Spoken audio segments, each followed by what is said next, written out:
감사합니다. 우리 옆에 계신 분들과 서로 인사 나누실까요? 메리 크리스마스 한번 인사하시죠. 네, 오늘은 대강절의 넷째 주일이자 성탄 주일로 지키고 있습니다. 이제 뭐 크리스마스 행사가 시작됐다고 생각해도 과언이 아니죠. 어제는 청년부에서 크리스마스 전도 파티를 잘 마쳤고요. 그리고 오늘은 이제 성탄 발표회가 오후에 있죠. 주일학교 학생들이 정말 열심히 준비를 하고 있습니다. 전 개인적으로 유년부의 연극이 굉장히 기대가 되는데 그 주인공이 굉장히 지금 이렇게 열심히 준비를 하고 있다고는 하는데 기대가 됩니다. 네. 그리고 칸타타도 정말 열심히 준비하고 계신 걸 보고 있어서 참 즐거운 마음과 기대감을 가지고 이 성탄에 함께하고 있는 것 같습니다. 여러분은 이 대강절 절기를 잘 보내고 계시고 있는지요? 정말 여러분은 이 대강절이라는 말처럼 주님께서 우리에게 오심을 기뻐하고 또 그것을 기대하는 마음을 가지고 이 12월을 보내고 계십니까? 대강절이라는 말처럼 사실 우리의 인생은 기다리는 시간들이 많은 그 비중을 차지하고 있죠. 밤에는 아침이 오기를 기다리고 있고 또 겨울에는 따뜻한 봄이 오기를 기다립니다. 봄에 씨를 뿌린 농부는 그 곡식이 이제 알곡이 되기까지를 기다리고 있고 또 아이를 임신한 어머니는 자녀가 10달 동안 어머니의 뱃속에서 잘 자라기를 기다리죠. 우리의 인생은 참 인내가 많이 필요한 인생입니다. 그래서 이제 그 랄프 waldo 에머슨이라는 분은 이런 말을 했습니다. 사람들 중에 영웅이라고 불리는 사람들은 사실 다른 사람들보다 용감해서가 아니라 다른 사람들보다 10분 정도 더 인내한 사람들이다라는 말을 했어요. 우리의 신앙생활도 사실 마찬가지입니다. 우리가 기도하면서 하나님께 응답을 기다리고 또 하나님의 역사와 하나님께서 일해 주실 것을 굉장히 기다리는 그런 것이 신앙생활인 것이죠. 하나님의 사람들을 우리가 좀 생각을 해보시면 그 사람들이 대단히 능력이 뛰어나다거나 우리보다 훨씬 더 나은 사람이라기보다는 인내가 뛰어났다는 것을 사실 성경을 보면 알 수 있습니다. 아브라함이 어떻게 믿음의 사람이 될 수 있었습니까? 자녀가 태어나기까지 계속해서 인내한 것이죠. 하나님께서 나이가 100세가 차기까지 그를 기다리게 하셨는데 그 시간을 인내하면서 기다렸다는 거예요. 그리고 모세도 미디안 광야에서 40년을 기다리고 요셉도 13년을 기다리고 다윗도 10년 이상을 하나님께서 약속하신 것을 이루기까지 인내하면서 기다렸기 때문에 그 믿음을 완성시켜 나갔다는 것을 보게 되죠. 그래서 하박국서에 보면은 우리의 신앙생활이 믿음으로 기다리는 시간, 그것이 우리의 믿음을 완성시켜 나가는 것이다라고 말하면서 비록 더딜지라도 기다리라, 지체되지 않고 정령 응하리라라는 말씀으로 우리에게 말해주고 있습니다. 우리가 오늘 읽은 성경에도 예수 그리스도께서 오심을 기다리는 사람들이 있죠. 바로 시므온이라는 사람과 그리고 안나라고 하는 여선지자가 있습니다. 본문을 보시면 이제 예수님의 부모인 요셉과 마리아가 아기가 태어난 지 8일이 되었고 그래서 이제 할례를 행하고 하나님 앞에서 이제 예물을 바치는 의식을 행하려고 성전에 들어갑니다. 그때 이제 시므온과 안나를 만나게 되죠. 우리가 이제 이 누가복음의 말씀을 대하다 보면 종종 이런 경우가 있어요. 누가복음이 주목하는 사람들이 사실은 그다지 면면이 뛰어나지 않다라는 거예요. 예수님이 구유에서 태어나셨을 때 예수님을 맞이했던 사람들이 누구입니까? 그저 평범한 들에서 노숙을 하고 있던 목자들이었고 또 이 시므온이라는 사람도 도대체 어떤 사람인지 잘 알지 못하고 안나라는 그저 평범하고 늙은 과부, 이런 사람들이 예수님을 가장 먼저 맞이하러 오는 것들을 이 누가가 주목을 하고 있죠. 이런 부분에 있어서 왜 누가는 이런 사람들에게 주목을 하는가에 대해서 성경학자인 바클레이는 이 주석서를 써내면서 이런 이야기를 했습니다. 이들은 땅의 침묵자들이라고 말을 합니다. 그러니까 그다지 드러나지 않지만 그저 하나님께서 무언가를 이루어 주시기를 침묵하며 기다리는 사람들이라는 것이죠. 이 의미에서 우리가 생각해 볼 것은 이사야에서 말했던 그 그루터기와 같은 남은 자들이 결국은 신앙의 근간을 이루고 있다라는 거예요. 하나님의 은혜를 기다리고 하나님의 뜻을 기다리면서 침묵으로 잠잠히 인내하면서 기다리는 사람들이 하나님의 선하신 뜻을 맛볼 수 있고 또 그것을 경험할 수 있게 된다라는 것을 말하는 것이죠. 여러분, 우리가 이제 말씀에 들어가기 전에 한 가지의 질문을 먼저 가지고 이 말씀을 묵상해야 되겠습니다. 이 예수님이 오신 이 시대에도 시므온과 안나처럼 남은 자와 같이 하나님의 뜻을 경험하는 사람들이 있는데, 과연 우리의 시대, 우리의 교회 속에서도 과연 남은 자는 누구인가? 누가 끝까지 남아서 하나님의 선하신 뜻을 경험할 것인가 하는 것이죠. 우리가 함께 이 말씀을 묵상할 때 이 시대에도 남은 자에게 부어주시는 하나님의 은혜가 여러분들에게 임하는 특별한 시간 되시기를 소망합니다. 자, 여러분 먼저 25절 말씀을 읽어보겠습니다. 25절 시작. 예루살렘에 시므온이라는 사람이 있었습니다. 이스라엘의 위로를 기다리는 자라 성령이 그 위에 계시더라. 여러분, 뭐라고 합니까? 시므온 어떤 사람이란 거요? 의롭고 경건하고 또 이스라엘의 위로를 기다리는 사람이고 또 성령이 그 위에 계시는 사람이다라는 거죠. 먼저 이 시므온이라는 사람의 면면을 좀 살펴보면서 의롭고 경건하다는 것이 무엇인가에 대해서 좀 살펴보고자 합니다. 여러분, 우리가 성경을 주위에서 읽어보면 그 예수님의 탄생과 그 연관이 된 사람들이 다 가진 공통점이 발견이 되죠. 그게 뭐냐면 의로운 사람이란 거예요. 예수님의 아버지였던 그 마리아의 남편 또 요셉도 의로운 사람이라고 마태복음에서 소개가 되고 있죠. 그리고 세례 요한의 아버지 사가랴라는 사람도 또 의로운 사람이다라고 누가복음 1장에서 말하고 있습니다. 본문을 보면 또 시므온 역시 하나님 앞에서 의롭고 경건한 사람이라고 말을 하죠. 그러니까 예수님의 성탄을 맞이한 사람들은 그 자신의 그 배경이 대단한 사람이라기보다는 사실은 그 마음이 의롭고 경건한 사람들이었다라는 것을 보게 되죠. 근데 우리가 여기서 오해하지 말아야 될 점이 있어요. 의롭다라는 것이 아무런 허물이 없다거나 또는 죄가 없이 완벽한 사람이다라는 의미는 아니에요. 여기서 이제 그 헬라어 뜻을 조금 찾아보자면 의롭다라는 말은 디카이오스라는 헬라어인데 이 말은 정의롭다 또는 공정한 사람이다라는 의미를 같이 가지고 있고요. 또 경건하다라는 헬라어는 율라베스라는 말입니다. 여기에는 이제 두려워하다라는 의미가 같이 포함이 됐어요. 이 말은 뭐냐면 이 시므온이라는 사람이 하나님을 두려워하고 하나님의 말씀을 지키기 위해서 애썼다라는 면면을 볼 수 있는 거죠. 그래서 말씀을 지키면서 굉장히 삶의 지경에서 공정한 삶을 살기 위해서 노력한 사람이었다라는 것을 보게 됩니다.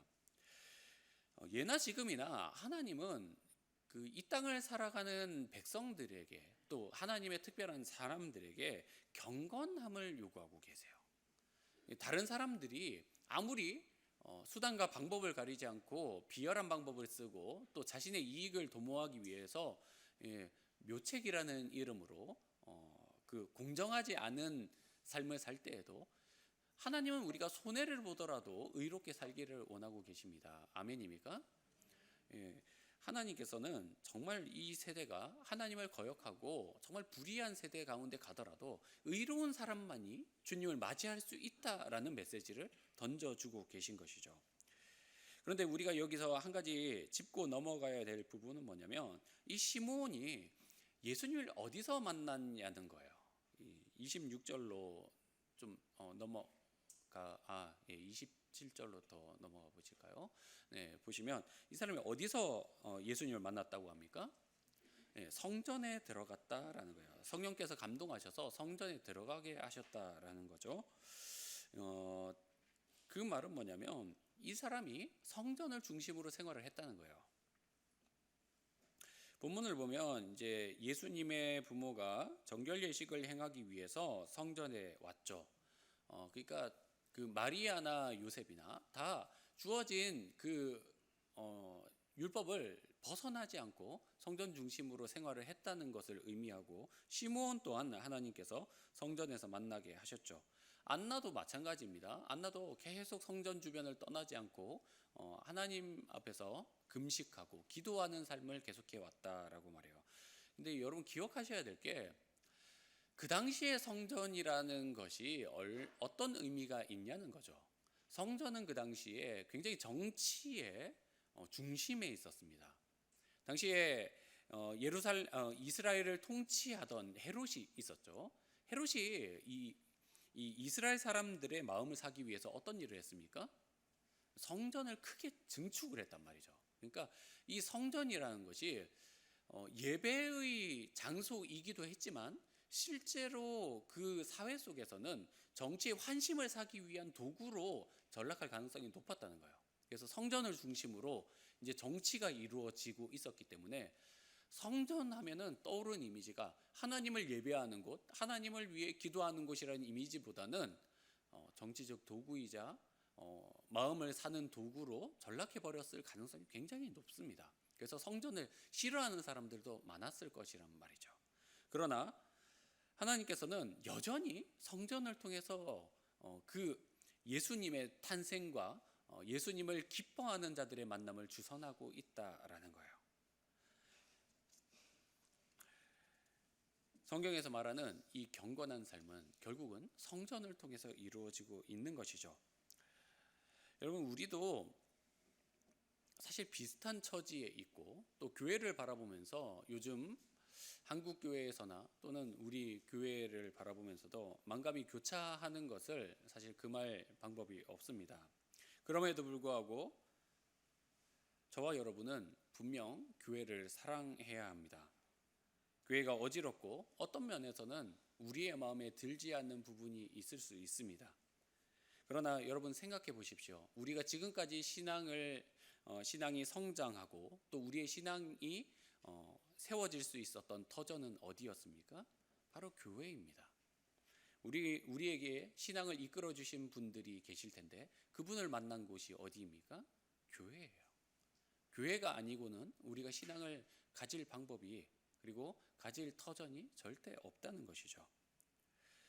여러분 잊지 마십시오. 교회가 어려워지고 교회가 무너진다는 것은 결국은 우리의 신앙의 터전이 무너진다는 것을 의미합니다. 요즘 교회와 적당히 거리를 두시는 분들이 많이 늘고 있는 것 같아서 제가 어렵사리 한 말씀을 좀 드리겠습니다. 우리가 가족이 아플 때 거리를 두지 않죠. 가족이 아플 때, 우리가 자녀가 아플 때 오히려 더 신경을 쓰고 더 거리를 밀착해서 간호를 하고 힘을 쓰게 됩니다. 교회가 아플 때 거리를 두는 것은 절대 바람직하지 않습니다. 오히려 더 가까이 있고 더 마음을 쏟아야 되는 문제인 것이죠. 여러분, 우리가 교회와 절대 분리될 수 없는 존재라는 사실을 잊지 마시고 여러분의 마음을 다시 한번 주님 앞에 드리는 그런 은혜가 있으시기를 소망합니다. 여러분, 두 번째로 시므온은 이스라엘의 위로를 기다리는 자라고 말합니다. 여기서 이스라엘의 위로라는 것은 뭐냐면 하나님께서 이스라엘을 회복시키시는 그 때를 말하는 거예요. 그래서 당시 이스라엘의 지도자뿐만 아니라 모든 이스라엘 백성들은 그 하나님께서 메시아를 분명히 우리를 위해서 보내주실 것이다 라는 사실을 알고 있었어요. 그런데 참 아이러니한 것은 그렇게 고대하는 메시아가 왔는데 반기는 사람들이 별로 없다는 것이죠. 메시아를 알아보지도 못하고 오히려 메시아가 왔는지 안 왔는지를 분간해 내지 못하는 참 이렇게 굉장히 기대감과는 거리가 먼 모습을 우리가 발견하게 됩니다.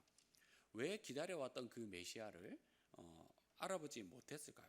그것은 당시 수많은 유대인들이 그릇된 메시아관을 가졌다라는 것을 말하고 있죠.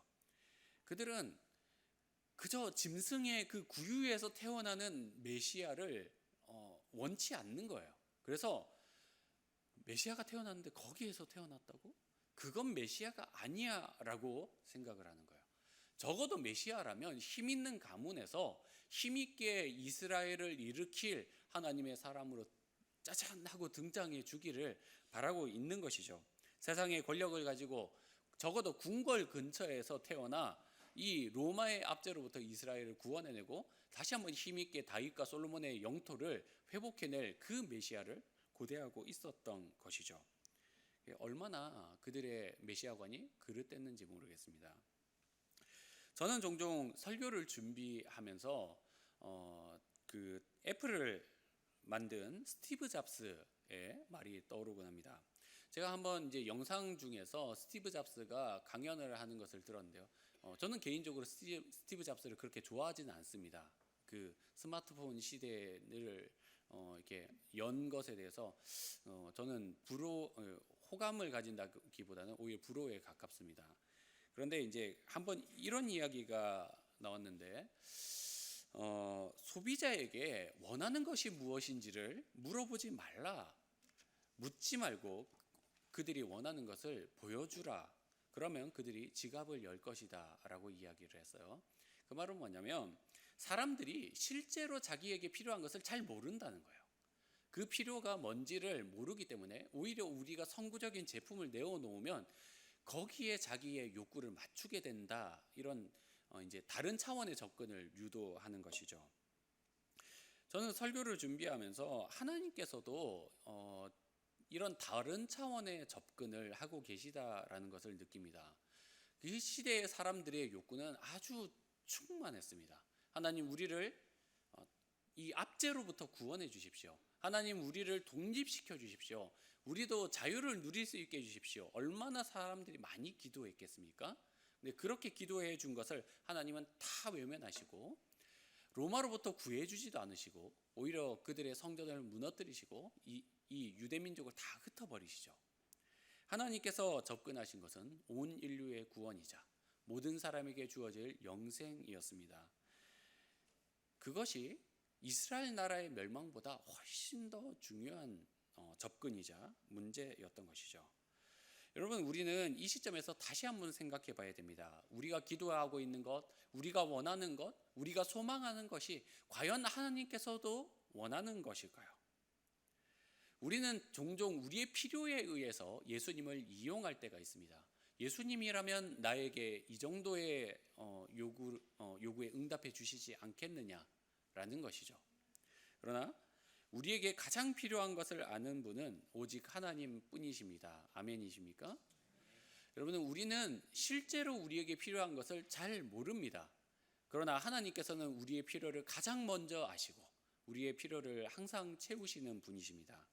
그래서 우리가 기도할 때 내가 원하는 것을 구하기보다는 하나님께서 원하시는 바를 구하는 그런 성숙한 믿음이 있어야 될 줄 믿습니다. 여러분 한번 따라 하시겠습니다. 나의 원함보다 하나님의 원함을 구합시다. 아멘. 그런 은혜가 있으시기를 바라요. 그래서 하나님께서 원하시는 바를 우리도 같이 맞추어 나가는 것. 시므온이 그 진정한 메시아를 구했던 것처럼 우리도 그런 은혜가 있기를 소망합니다. 우리 마지막으로 26절에서 27절 말씀을 같이 한번 읽어볼까요? 26, 27. 자, 읽습니다. 시작. 주의 깃을 보기 전에는 죽지 아니하라 하는 성령의 계시를 받았더니 성령의 감동으로 성전에 들어가매 마침 부모가 율법의 관례대로 행하고자 하여 그 아기 예수를 데리고 오는지라.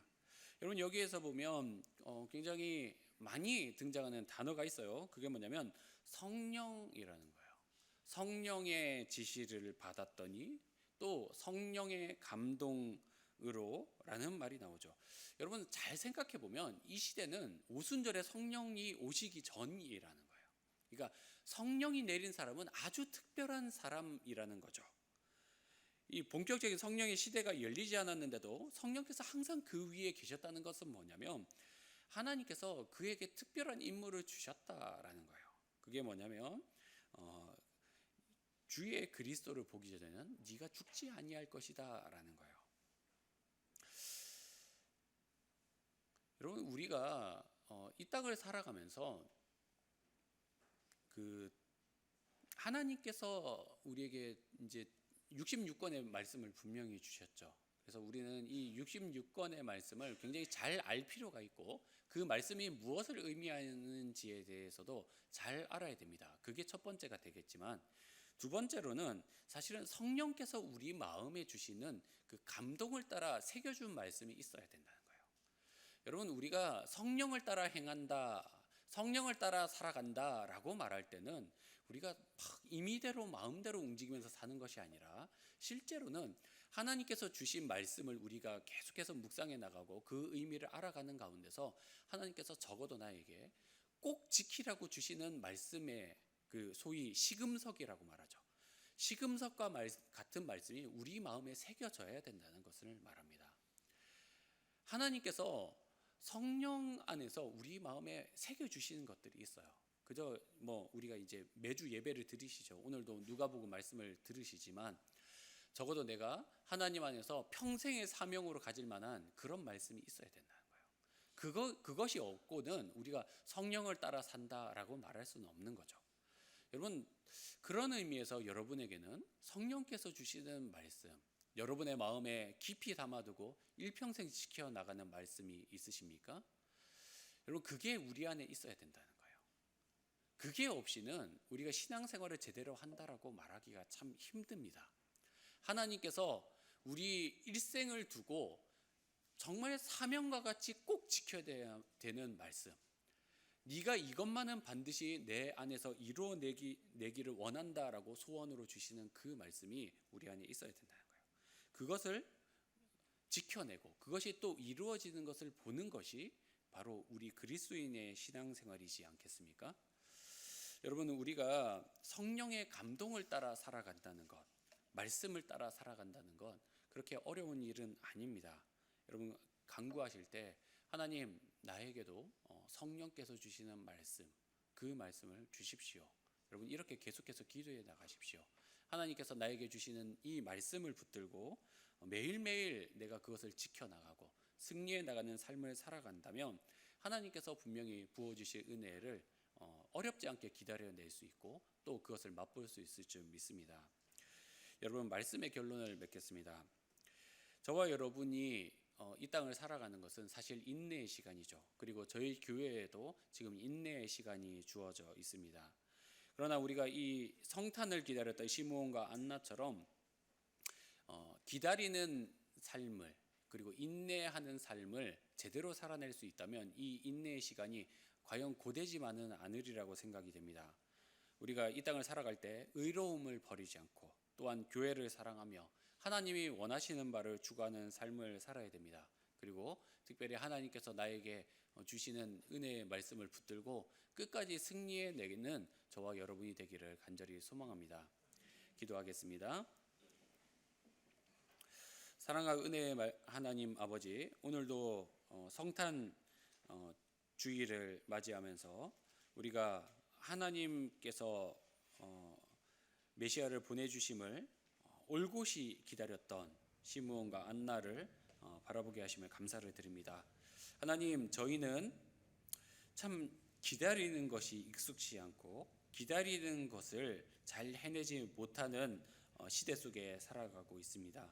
하지만 주님께서 저희에게 이 인내의 시간을 보내는 가운데 의로움을 버리지 않고 주께서 주신 이 터전을 사랑하며 하나님이 원하시는 바를 잘 추구해 나갈 수 있게 해주십시오. 그리고 특별히 하나님께서 저희에게 지켜낼 말씀을 주셔서 이 시간들 가운데서 끝까지 하나님의 말씀으로 승리해 나갈 수 있도록 은혜를 부어주시기를 간구합니다. 주님, 오늘도 예배를 통해서 은혜 받기를 원하는 주의 백성들 위해 주의 말씀과 주의 성령을 충만히 부어주시옵소서. 예수님의 이름으로 기도드립니다.